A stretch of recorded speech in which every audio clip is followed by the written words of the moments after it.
City rowdy లేడు పాండుగాడికి నేను బాగా నచ్చానంట. నన్ను పెళ్లి చేసుకుంటానన్నాడు. ఈ విషయం ఊరంతా డబ్బు కొట్టి చెబుతావని. ఎందుకు అనవసరంగా శ్రమ?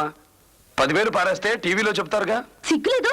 నువ్వు చేసుకోవాల్సిన పిల్లని ఎవడో గన్నయ్య గారు చేసుకుంటానంటే సన్నాయి ఉత్తావా?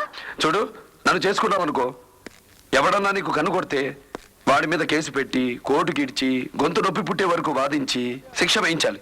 అదే ఆ రౌడిగాడనుకో, అసలు కన్ను కొట్టిన శాంతినే లేపేస్తాడు. నా మాట విని వాడితో సెటిల్ అయిపో.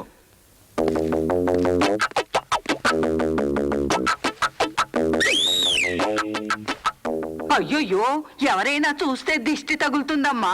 వేసుకోమ్మా. ఇవ్వరా? ఏం పర్వాలేదు.